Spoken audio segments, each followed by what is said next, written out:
Okay, Warhorse, Chapter 16. This will be the last two questions on the chapters 13 through 16 study guide.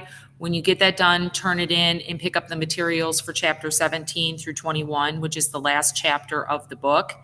Remember, today's technical assignment is Chapter 16 and 17. So you'll do one chapter in the first study guide and one chapter in the last study guide. Okay, Chapter 16, page 113. From both sides of me, I heard a gradual crescendo of excitement and laughter rippling along the trenches, interspersed with barked orders that everyone was to keep their heads down and no one was to shoot. From my vantage point on the mound, I could see only an occasional glimpse of a steel helmet, my only evidence that the voices I was hearing did indeed belong to real people. There was the sweet smell of cooking food wafting toward me, and I lifted my nose to savor it. It was sweeter than the sweetest bran mash I had ever tasted, and it had a tinge of salt about it. I was drawn first one way and then the other by this promise of warm food, but each time I neared the trenches on either side, I met an impenetrable barrier of loosely coiled barbed wire. The soldiers cheered me on as I came closer, showing their heads fully now over the trenches and beckoning me toward them. And when I had to turn back at the wire and cross no man's land to the other side, I was welcomed again there by a chorus of whistling and clapping. But again, I could find no way through the wire. I must have crisscrossed no man's land for much of that morning and found at long last, in the middle of this blasted wilderness, a small patch of coarse, dank grass growing on the lip of an old crater. I was busying myself at tearing the last of this away when I saw, out of the corner of my eye, a man in a gray uniform climb up out of the trenches waving a white flag above his head.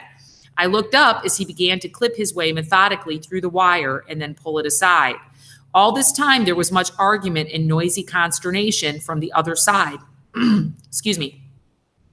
And soon, a small helmeted figure in a flapping khaki overcoat climbed up into no man's land. He, too, held up a white handkerchief in one hand and began also to work his way through the wire toward me. The German was through the wire first, leaving a narrow gap behind him. He approached me slowly across no man's land, calling out to me all the while to come toward him. He reminded me at once of dear old Friedrich, for he was, like Friedrich, a gray-haired man in an untidy, unbuttoned uniform, and he spoke gently to me. In one hand he held a rope. The other hand he stretched out toward me. He was still far too far away for me to see clearly, but an offered hand in my experience was often cupped, and there was enough promise in that for me to limp cautiously toward him. On both sides, the trenches were lined now with cheering men, standing on the walls of the trenches, waving their helmets above their heads. "Oh boy!" The shout came from behind me and was urgent enough to stop me. I turned to see the small man in khaki weaving quickly his way across no man's land, one hand carrying the white handkerchief held high above his head. "Oh boy, where you going? Hang on a bit. You're going the wrong way, see?" The two men who were coming toward me could not have been more different.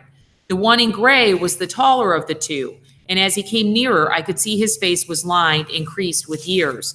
Everything about him was slow and gentle under his ill-fitting uniform. He wore no helmet, but instead the peakless cap with the red band I knew so well sitting carelessly on the back of his head. The little man in khaki reached us, out of breath, his face red and still smooth with youth, his round helmet with the broad rim fallen askew over one ear. For a few strained, silent moments, the two stood yards apart from each other, eyeing one another warily and saying not a word. It was the young man in khaki who broke the silence and spoke first. "Now what do we do?" he said, walking toward us and looking at the German who stood head and shoulders above him. "There's two of us here and one horse to split between us." Of course, King Solomon had the answer, didn't he? But he's not very practical in this case, is it? And what's worse, I can't speak a word of German, and I can see you can't understand what the hell I'm talking about, can you? Oh, hell, I should never have come out here. I knew I shouldn't. Can't think what came over me, and all for a muddy old horse, too. But I can speak a little bad English, said the older man, still holding out his cupped hand under my nose. It was full of black bread broken into pieces, a tidbit I was familiar enough with, but usually found too bitter for my taste. However, I was now too hungry to be choosy, and as he was speaking, I soon emptied his hand. "I speak only a little English, like a schoolboy, but it's enough, I think, for us." And even as he spoke, I felt a rope slip slowly around my neck and tighten. As for our other problem, since I have been here the first, then the horse is mine. Fair, no? Like your cricket? Cricket, cricket, said the young man. Who ever heard of that barbarous game in Wales? That's a game for the rotten English. Rugby, now that's my game. And that's not a game. That's a religion, that is. Where I come from, I played before the ball stopped me. Before the war stopped me, sorry. I played before the war stopped me. And in Wales, we say that a loose ball is our ball. Sorry, said the German, his eyes furrowed with concern. I cannot understand what you mean by this. Doesn't matter. Not important. Not anymore. We could have settled all this peaceful like. The war, I mean. And I'd be back in my valley and you'd be back in yours. Still, it's not your fault, I don't suppose, nor mine neither, come to that. By now, the cheering from both sides had subsided, and both armies looked on in total silence as the two men talked together beside me. The Welshman was stroking my nose and feeling my ears. You know horses, then? Said the tall German. How bad is his wounded leg? Is it broken, do you think? He seems not to walk on it. The Welshman bent over and lifted my leg gently and expertly, wiping away the mud from around the wound. He's a mess, all right, but I don't think it's broken. It's a bad wound, though, a deep gash. Wire by the look of it. Got to get him seen to quickly, or else the poison will set in, and then there won't be a lot anymore anyone can do for him. Cut like that, he must have lost a lot of blood already. Question is, though, who takes him? We've got a veterinary hospital somewhere back behind our lines that could take care of him, but I expect you've got one, too. Yes, I think so. Somewhere it must be, but I do not know exactly where. The German said slowly, and then he dug deep in his pocket and produced a coin. You choose the side you want, head or tail, I think you say. I will show the coin to everyone on both sides, and everyone will know that whichever side wins the horse, it is only by chance. Then no one loses any pride, yes, and everyone will be happy. The Welshman looked up admiringly and smiled. All right, then, you go ahead. You show them the coin, and then you toss and I'll call. The German held the coin up in the sun and then turned a full, slow circle before spinning it high and glinting it into the air. As it fell to the ground, the Welshman called out in a loud, resonant voice so that all would hear it. Heads. Well, said the German, stooping to pick it up, that's the face of my Kaiser looking up at me out of the mud, and he does not look pleased with me. So I'm afraid you have won. The horse is yours. Take good care of him, my friend. And he picked up the rope again and handed it to the Welshman. As he did so, he held out his other hand in a gesture of friendship and reconciliation, a smile lighting his worn face. In an hour, maybe, or two, he said, we will be trying our best again to kill each other. God only knows why we do it, and I think he has maybe forgotten why. Goodbye, Welshman. We have shown them, haven't we? We have shown them that any problem can be solved between people if only they can trust each other. That is all it needs. No. The little Welshman shook his head in disbelief as he took the rope. I think if they would let you and me have an hour or two out here together, we could sort out this whole wretched mess. There would be no more weeping widows and crying children in my valley, and no more in yours. If worst came to worst, we could decide it all on the flip of a coin, couldn't we? If we did, said the German with a chuckle, if we did it that way, then it would be our turn to win. And maybe your Lloyd George would not like that. And he put his hands on the Welshman's shoulder for a moment. Take care, my friend, and good luck. Auf Wiedersehen. And he turned away and walked slowly back across no man's land to the wire. Same to you, the Welshman shouted after him. And then he too turned and led me away back toward the line of khaki soldiers who began now to laugh and cheer with delight as I limped toward them through the gap in the wire. Okay, everybody stop there and answer questions 7 and 8. Turn in the study guide for chapters 13 through 16, and then pick up the materials for chapters 17 through 21. The questions for chapter 17 obviously are on the new study guide.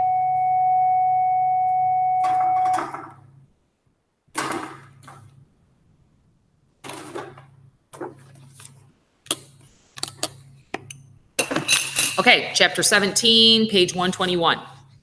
It was only with the greatest difficulty that I stayed standing on my 3 good legs in the veterinary wagon that carried me that morning away from the heroic little Welshman who had brought me in.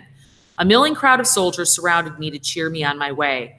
But out on the long, rattling roads, I was very soon shaken off my balance and fell in an ungainly, uncomfortable heap on the floor of the wagon.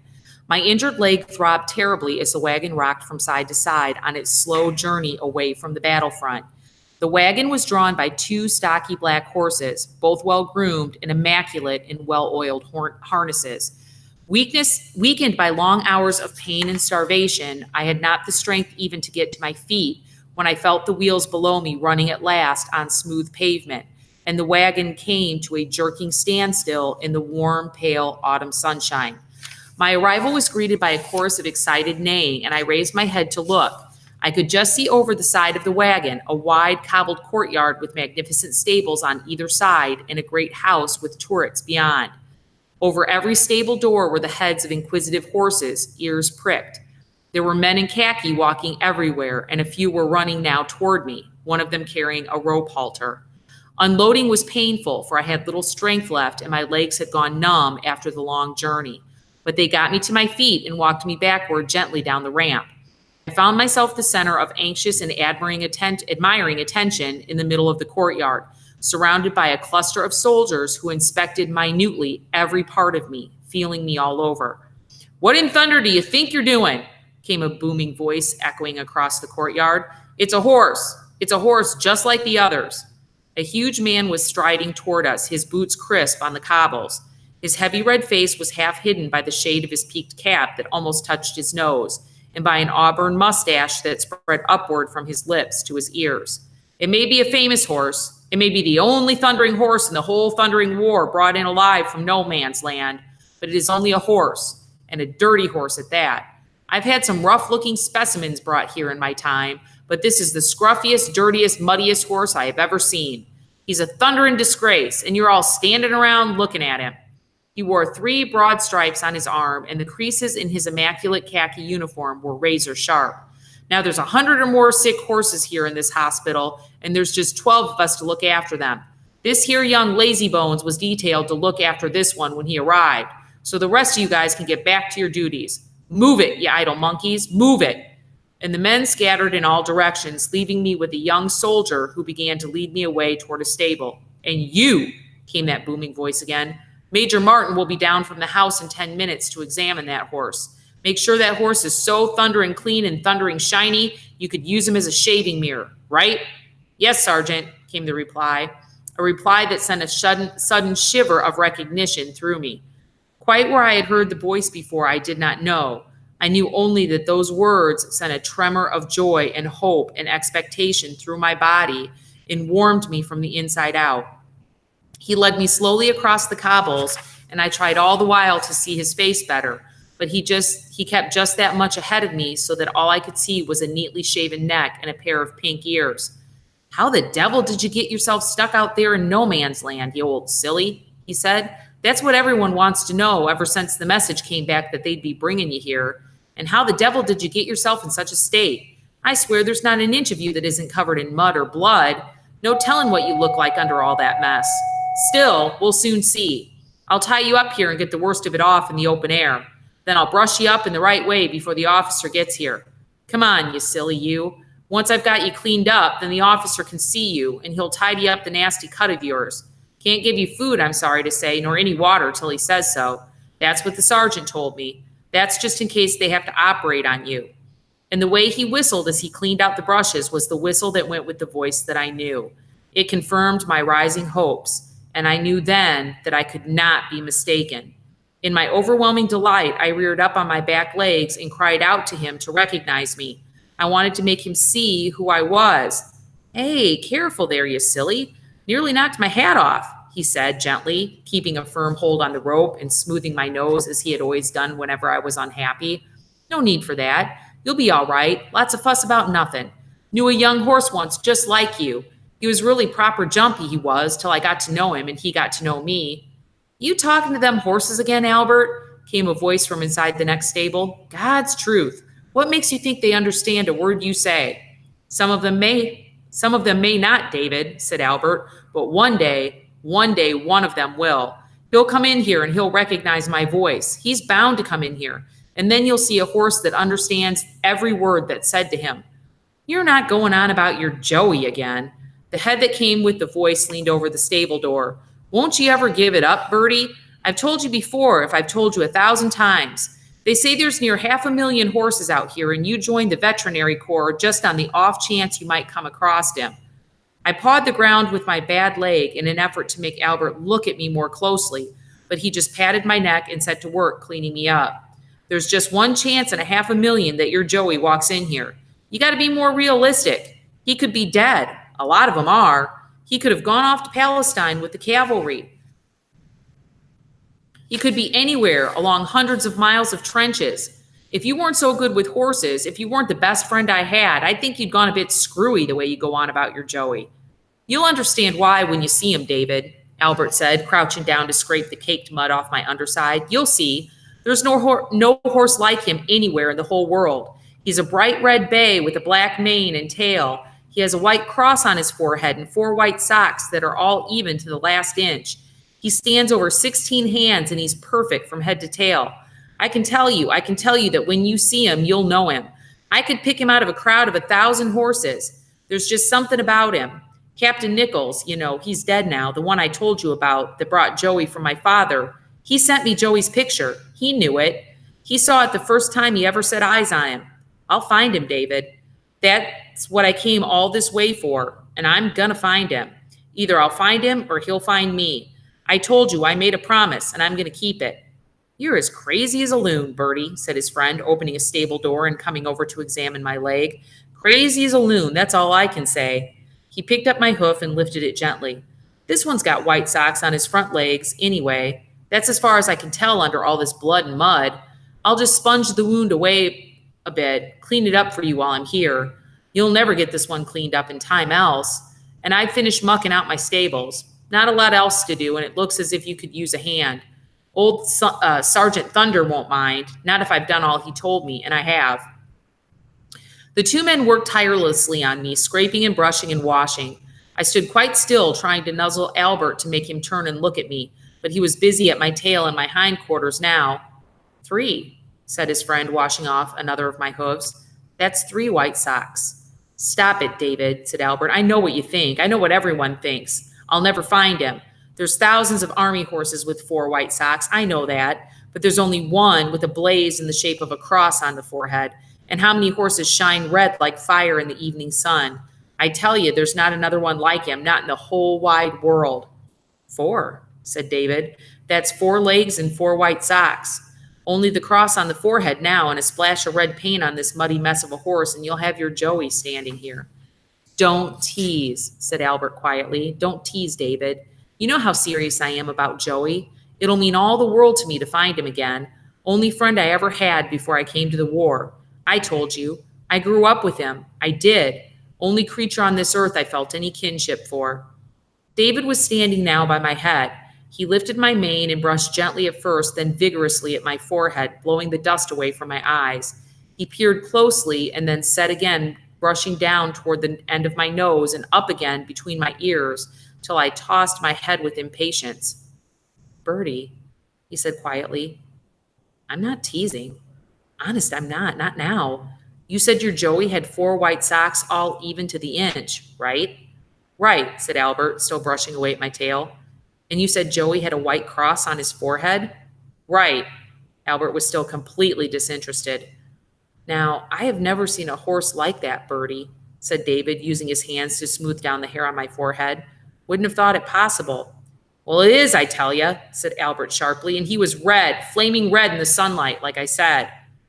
I wouldn't have thought it possible, his friend went on, keeping his voice in check. Not until now, that is. Oh, can it, David, Albert said, and there was a genuine irritation in his voice now. I've told you, haven't I? I told you I'm serious about Joey. So am I, Bertie. Dead serious, no messing. I'm serious. This horse has 4 white socks, all evenly marked, like you said. This horse has a clear white cross on his forehead. This horse, as you can see for yourself, has a black mane and tail. This horse stands over 16 hands, and when he's cleaned up, he'll look as pretty as a picture. And this horse is a red bay under all that mud, just like you said, Bertie."